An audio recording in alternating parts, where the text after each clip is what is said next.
spiritual discipline is that of enjoying God's security, irrespective of the circumstances you find yourself in.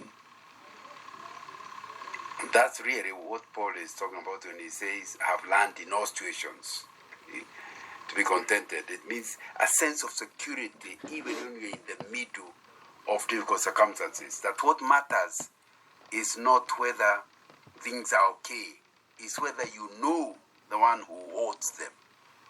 And when you know the one who holds them, even if they don't look okay, you know he will not let them get out of control. It's similar to somebody who has a business and is well insured. He doesn't fail to sleep at night because he knows even if something were to happen to the business and it collapses, he'll be fully paid. He is insured. And I want to suggest to you that as a believer, you are also enjoying God's insurance. I think that's the message he was giving in Matthew chapter 14, verse 22-36, where we read, immediately Jesus made the disciples get into the boat and go ahead of him to the other side while he dismissed the crowd. After he had dismissed them, he went up on a mountainside by himself to pray. When evening came, he was there alone, but the boat was already a considerable distance from land, buffeted by the waves because the wind was against them. And the story goes on. What these disciples should have been aware, because they got worried. But what they should have been aware is God is with them. Are you God's subject matter of insurance? Because you see, he sent his son to secure you. If you are God's, just like an insurance company has to verify that the one who has suffered damage is a subject matter of the insurance policy. The first thing you must be sure is, are you God's child? Are you God's business? You know, your parents are not responsible for you. You are God's child, only allocated to your parents. Your husband is not your security because you are God's child, only allocated to your husband. Your wife is not your sense of security. You are God's child. And you know, a lot of things, reason why sometimes you are frustrated is because we look at the people we trust and realize how weak they are. In fact, the Bible already deals with that by saying, cursed is he who put his trust on man. Why is he cursed? Because man has a lot of difficulties, even when he means to give you security. He himself is insecure. Even when he wants to provide, his business could collapse. But when you become a Christian, you must learn not to trust anything or anybody, but to trust in God. Then God, in turn, may use people, may use things. But you know it is not the thing, it's not the people, it's God who is using them. The situation is under God's control. Let's look at verse 22 again.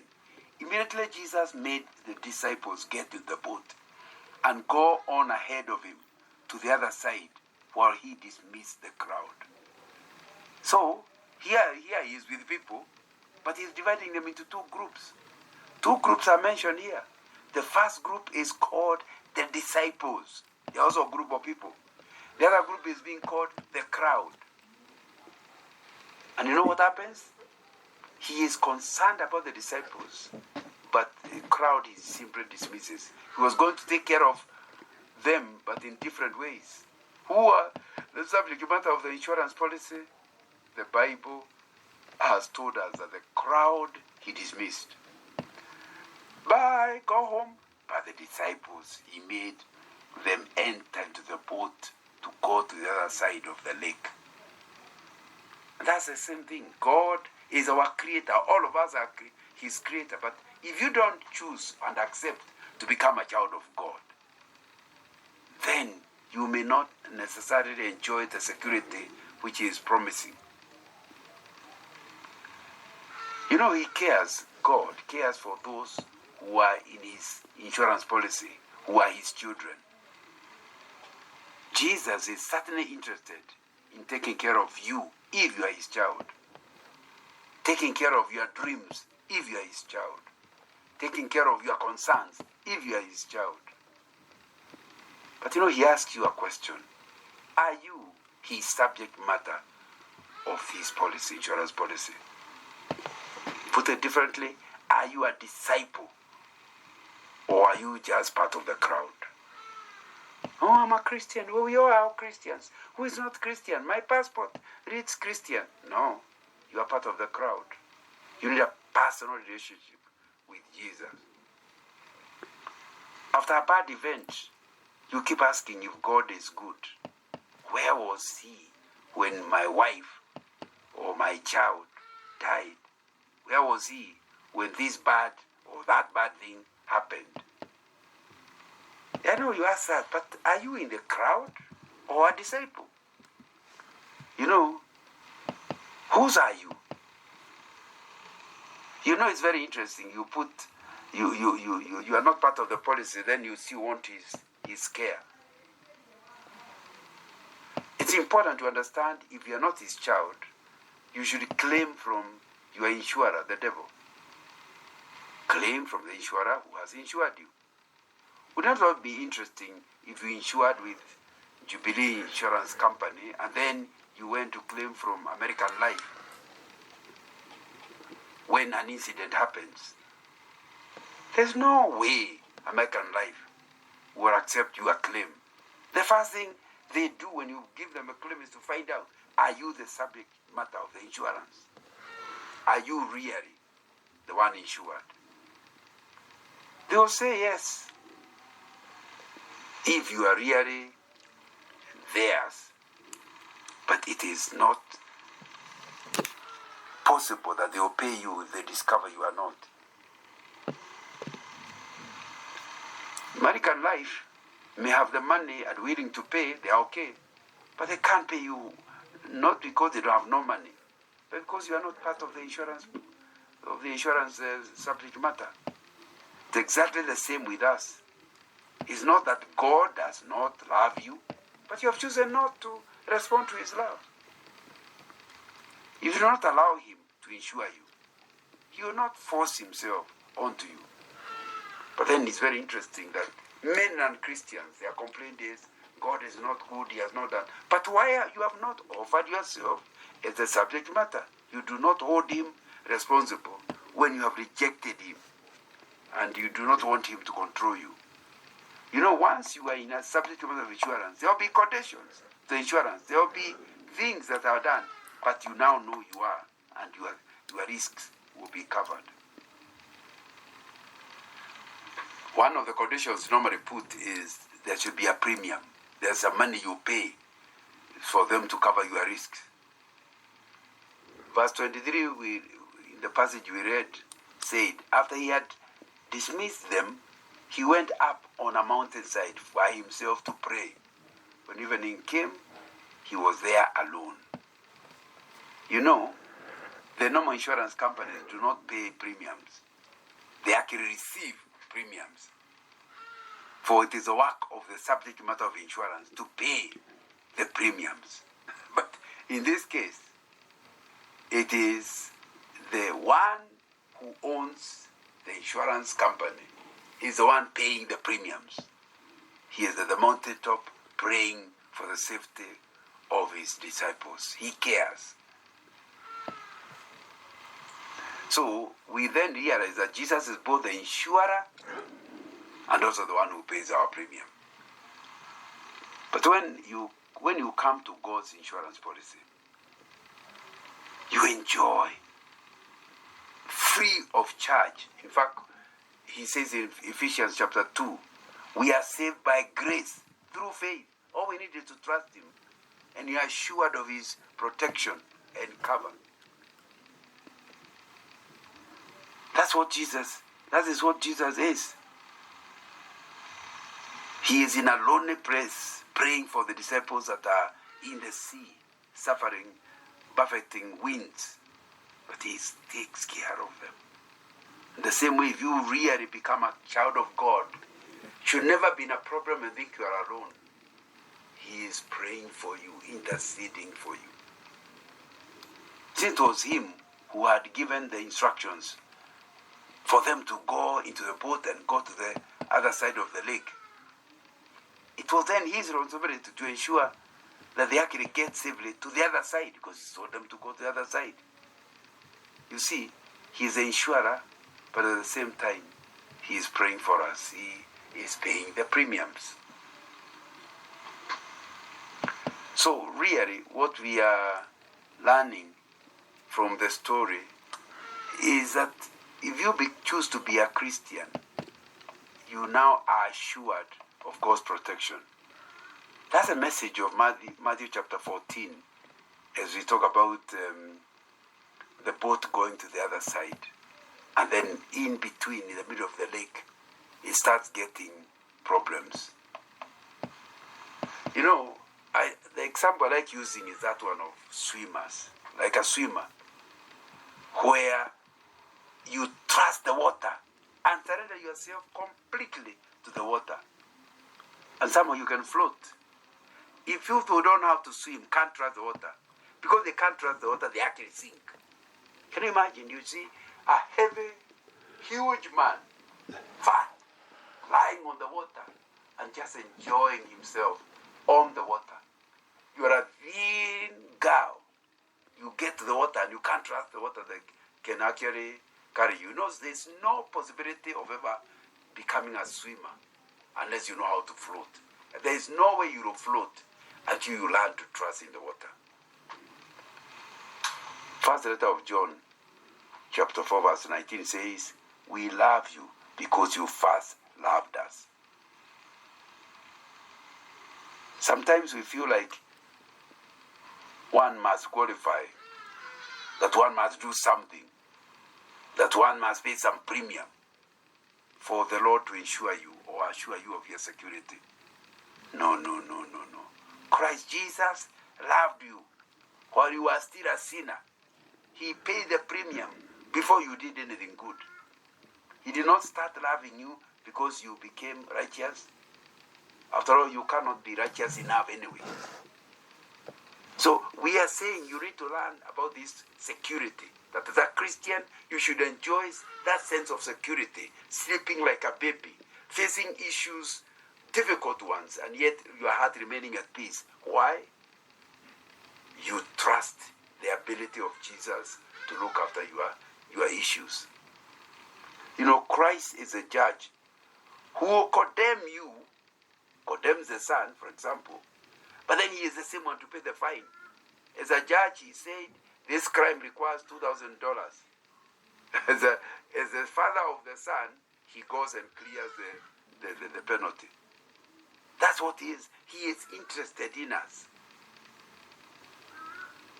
He is waiting for your response. Put like in the swimming, for your surrender, trust enough to be able to surrender into his hands. Don't try to do things he has told you not to do so that you can survive. The Shadrach, Meshach, and Abednego said, our God is able to save us from your fire. He has ability. We trust him. But if he chooses not to rescue us from your fire, we are happy to die. Are you at that level where you are, even when you are facing death, you are still secure? Because you know you will not allow the death unless it's the right time for you to go to meet him. That he can take you out of any menace, any insecurity. You know, Zechariah chapter 2 verse 8 says, for this is what the Lord Almighty says, after he has honored me and has sent me against the nations that have plundered you, for whoever touches you touches the apple of his eye. What a description of this insurer. Certainly you are in all your risks are insured. Why? He is saying when you become a child of God, like Israel had become, you become the apple of God's eye. Let me ask you, can anybody ever touch the apple of your eye without you knowing? No. That is one of the most sensitive areas. Nothing happens to us. He is insured, subject matter, without the insurer God knowing. In fact, he says that no hair can fall out of my head unless he knows. That's what he's saying in the book of Matthew. That he's so detailed. Isn't that the marvel of our limited nature compared with God's unlimited nature? That there are more than 7 billion heads in the earth, and yet no hair will fall from any head without his knowledge.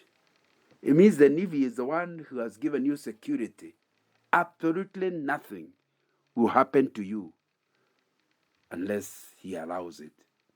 We truly are the apple of his eye, and that is true security, true sense of protection, and it will allow you to face the challenges of life and be at peace. That's what he offers, but you must be willing to accept it. You know, when you talk about an insurance policy, it must have a subject matter. We have discussed you are the subject matter. It must have an insurer. We have talked about God is our insurer. It has conditions that have to be fulfilled if the policy is to apply in normal insurance language. You know, if you really want this constant security, sense of security, then you must have Christ's constant presence in your life. Matthew 14, verse 32 is saying, and when they climbed into the boat, the wind died down. The presence of Christ made a difference to the rocking boat. The wind was causing havoc. They were worried they would die. But the moment he entered the boat, the wind died down. Yes, they were worried. Yes, they thought that they were going to sink. But with God's presence, all that changed. When Jesus entered the boat, the wind will die down. And you will see a calm journey. So in the same way, I think that's what you need to ask yourself. The condition for the boat to make it to the other side peacefully is his presence. And you need to practice God's presence 24/7. Night and day. I think that's really what is missing, because you want God's security, yet you want to control yourself sometimes. You want to make a independent decision sometimes.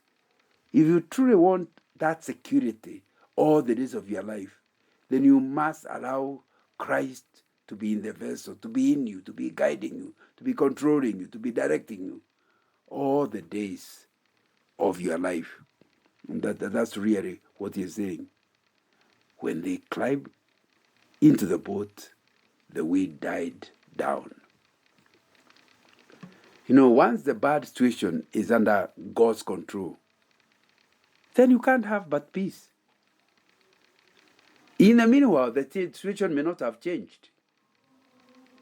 You may have been worried about something. You need a loan, you need something done, but you still don't have it. But the moment you sense God has heard you, even before you have seen any results, you'll be at peace. Shadrach, Meshach, and Abednego are facing a fire, but at peace. Why?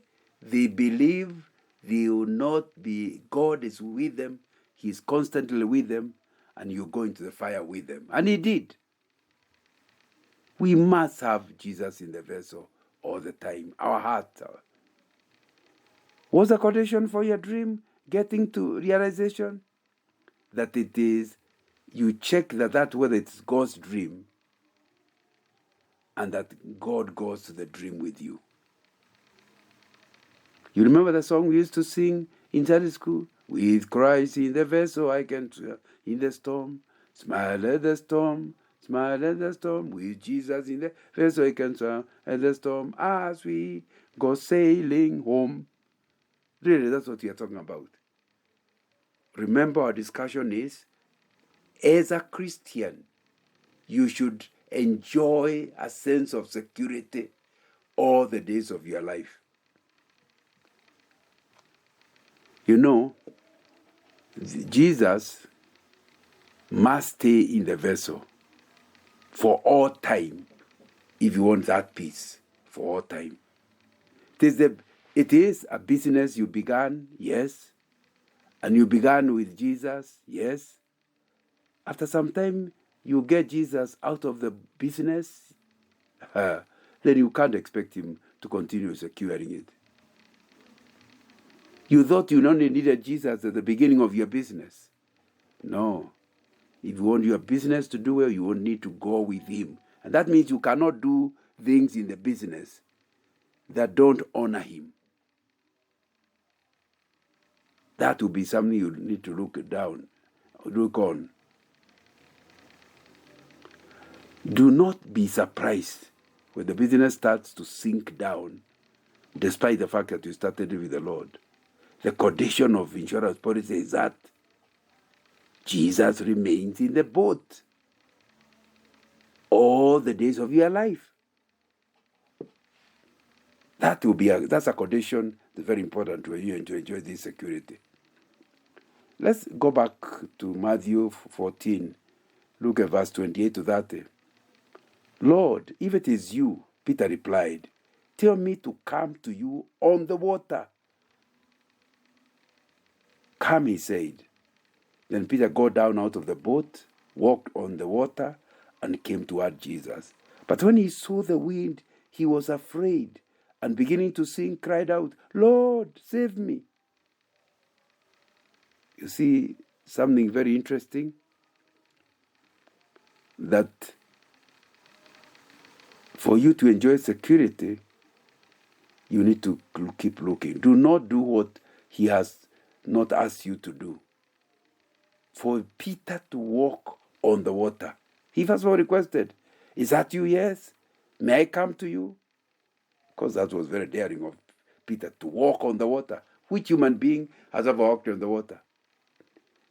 But what happened is that he walked on the water for some time, telling, I'm a human being and I'm walking in the water, and got into trouble. The first thing you must understand is you must allow God to be the one to begin anything in which you want his presence. Isn't that what he is also saying in Philippians 1:6? He who has begun a good work in you will bring it to completion on the day of Jesus Christ. So don't begin things on your own. Seek God's presence. Seek to walk with him from the beginning to the end. Once it is his project, my understanding of Philippians 1:6 is, if he has begun that good work, that good project, he will bring it, he will be with you and help you to bring it to completion at his time, at his timing. So the condition is that the work was begun by Jesus. Are you understanding that? If you can say that it has begun by him, then whatever happens to it, you can remain at peace. Because he has committed himself to bring it to completion. Maybe it's a marriage. Did you just see a beautiful girl and run to her? Or did you seek God's mind? The difficulties you are experiencing today may cause you to wonder how you may go on in life. But if you consulted God as the marriage began, then he is in the vessel, or up to now, then you can rest assured you'll handle whatever marital difficulties you are actually going through.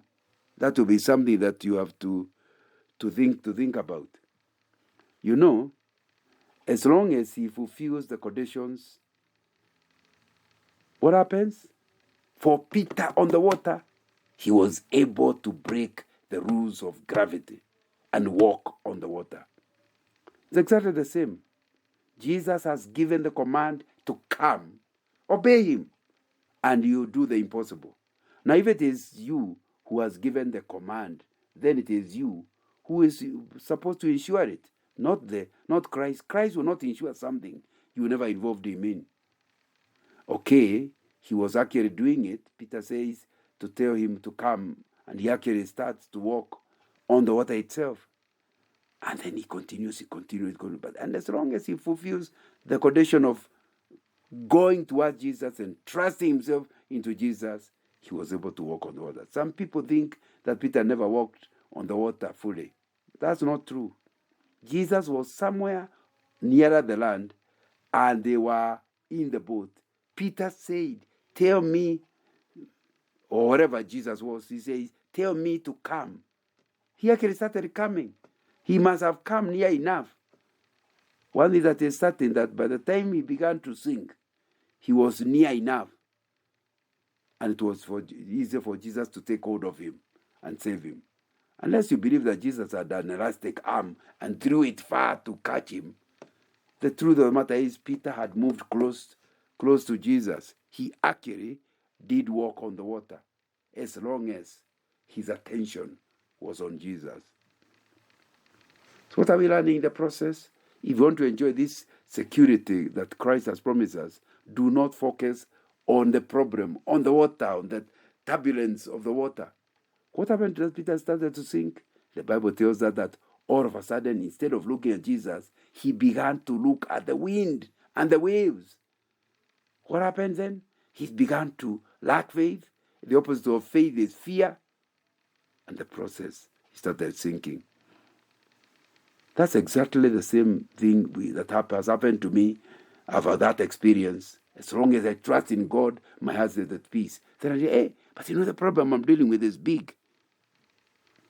If you really want to remain under the insurance policy of Jesus, you have to put your eyes constantly on the Lord, not on the problems. It is not that you try to pretend the problems are not there. No. It is that you take the problem and give them over to the Lord. Isn't what Peter is saying? Cast your cares on him. Why? He cares for you. There's no problem that beyond God's power. I do not know what your particular problem is, but what I know is that God is promising you that if you are a subject matter of his insurance, any risk, any danger, rest assured that he is taking care of it. The devil is on his tether and cannot touch you unless he is allowed. The devil is God's devil. He is able to control him. Romans 8:28 says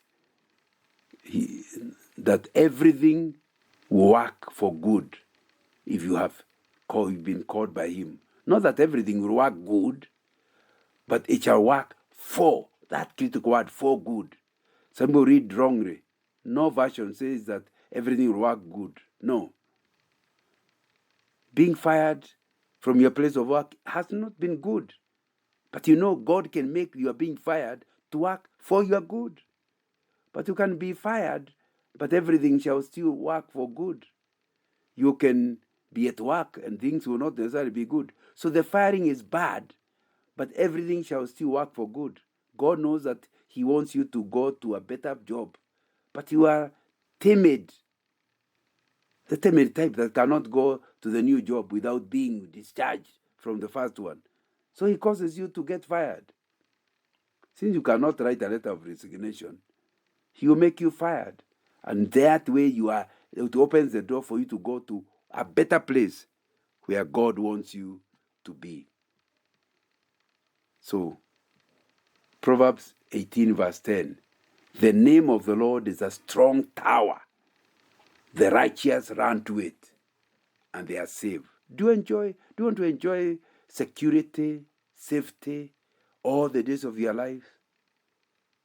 Then please practice the presence of the Lord all the days of your life.